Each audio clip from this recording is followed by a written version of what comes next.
I can't explain in words of how I feel inside. There is no word or divination to explain all the pain, hurt, and lost loved ones, and anger that keeps running deep inside my blood. I can't breathe anymore with it filling my lungs every day and night. Before I wake up and before I go to sleep, I want this life to end with no remorse. I feel like I'm cursed. My life has been set up from birth. Why was I ever born of this heart? I think I'd rather die than live in pain. I think I don't like this world, and this world doesn't like me. So get it over with and set me free. It is what it is because it never was, and what never was. Welcome to P English Literature, a YouTube channel that conveys Amazon, Goodreads, blog, and video book reviews coupled with interviews with authors. It's a perfect channel for book lovers, authors, and writers generally. P English Literature, the exact channel for you and me.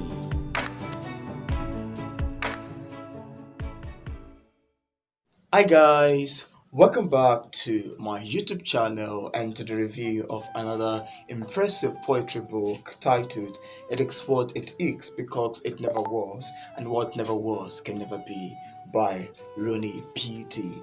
I love this book because it's also another poetry book that keep me enthralled, and I really appreciate the fact that I was able to read through this fantastic book of poems. From my description or from my opinion, I think this book is a didactic, it's a profound and a biblical collection of poetry that is very resonating, that is mind blowing, and asks quite a lot of poetry, expounding different ranges and different themes pertaining to humanity, pertaining to the spiritual things, pertaining to living a godly life, and pertaining to what we really need to know as human beings.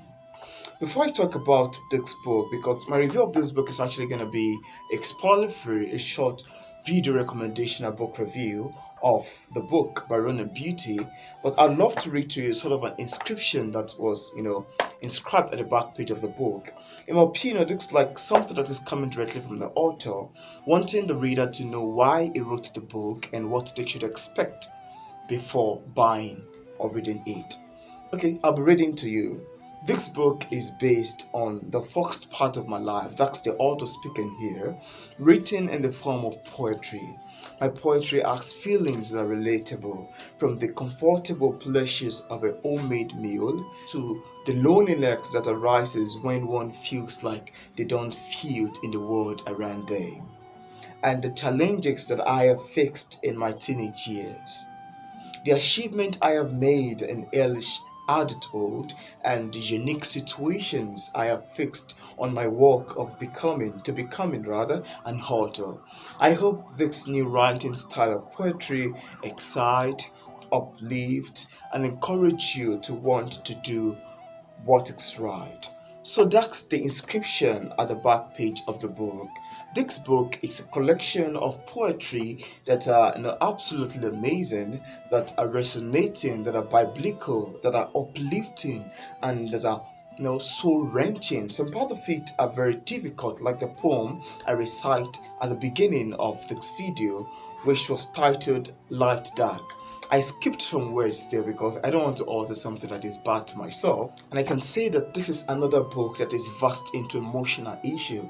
It is remorseful, it is biblical, and it is didactic. Some part of the poems in this collection seek to, communicate living a godly life. There's a particular poem that talks about transformation from the old self to the new self. More or less like someone who is living sane, not forsaking the world, and taking in, embracing the concept of living a godly life. What we've actually seen in our world mostly today is because there's a quite range of vices, cruelty, wickedness in the world, and some poems resonate with the importance of living a godly life, the importance of living a moral life. And I actually loved that poem, and I was quite intrigued by it because I love poems that are quite didactic in nature. I specifically love the tone of a particular poem in this book titled Got My Guard Up.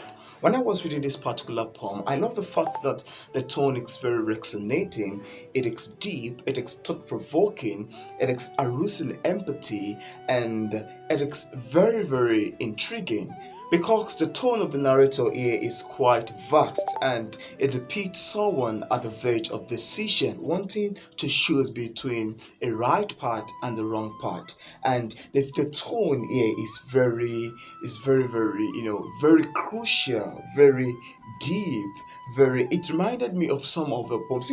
I actually love poems that are very intriguing. This particular poem titled Got My Guard Up, it's actually very long. It is made up of long stanza, and the tone of the narrator is something that I really, really admire. And the way the writer put it, it feels so raw, it feels so heartfelt. It's as if you see the person speaking and the person is at the verge of making decision, the person is at the verge of dejection, is at the verge of frustration, is at the verge of a miserable life. And it is very, very gruesome reading. Like the poem that I cited at the beginning part of this video that is actually titled Light Dark, the tone of the narrator is also very gruesome. And when I was reciting it, I skipped some part because I don't want to utter gruesome words to myself. But I can empathize with the writer or the poet because I know that poetry is something that comes directly from the mind, and most times some poet would write something from their emotion.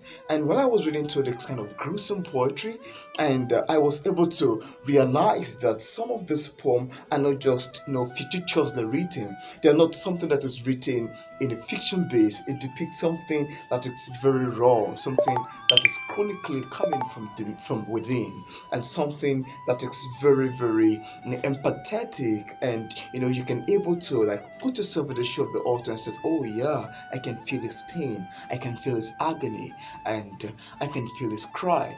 Honestly, this book is very intriguing. Apart from the poetry section, there's also a part of the book that expounds on a short fiction story of a dog, of Wayne meets Francis, and other cat. This particular story is very short and it is very, very interesting. I love the characterization and the plot twist and the way the characters behave, the way the characters relate. It is a little bit somehow mystical because of the feature that is characterized by the plot twist and the characterization. So it is absolutely very amazing, and in my own opinion, it added more charm to the book. While some poems within this collection depict the cry of a desperate sinner, some are very positive in tone, some are negative, some expound on the theme of hatred, while some expound on the theme of love, some expound on the theme of betrayal, while some expound on various themes that is human existence, that is existence centered, and that you can always find something that is relatable to you. Because while I read through this poem, honestly, while I read through the book, I found some poems speaking directly to me, and I found some poem absolutely relatable, and I was like, wow, I can, because I'm also a poet, and whenever I read poetry, like I said in my previous video, I love poetry that are very deep, I love poetry that are raw, and I love words that are able to pull me in as a reader. And I was not disappointed also while I read through What Is It, because it never was, and what never was can never be, by Ronnell Beaty. The book is inspirational, it is inspiring, it is motivating, it is vast, it is very deep into the human issue, and it is something that is it is something that resonates with quite a lot of team, very different kind of team that I found quite exceptional, and I was really intrigued while I read the book. I left a review of this book on Amazon with a capture that it is a didactic and a biblical poetry, and it is something that I really, really recommend for poetry lovers. If you love of poetry and you love words that are deep, you love words that are able to pull you in, and you love words that are very great, because I would also like to warn you that there are some poems within this collection that is very negative, and you might feel a little bit somehow about it, because some tones are very difficult, some tones are, heart-wrenching. Some tones are somewhat, no, not really that good or positive. So, reader's discretion is advised. That some poems in this book are very deep, and like the author said, that most of the poems is a part of his life, written in the form of poetry, and I can really resonate with it. All in all, it is what it is because it never was, and what never was can never be. It's actually an interesting book. So this is actually gonna be my short recommendation of video book review of Ronnell Beaty. It is what it is because it never was, and what never was can never be. The book is currently available on Amazon for some few dollars. If you'd like to get a copy directly on Amazon, be sure to do that. I left a link in the description part of this video if you'd like to get a copy directly on Amazon. Thank you very much for watching my video book review of Ronnell Beaty's book titled It Is What It Is because it never was, and what never was can never be. Thank you very much for watching my video book review. See you in my next video.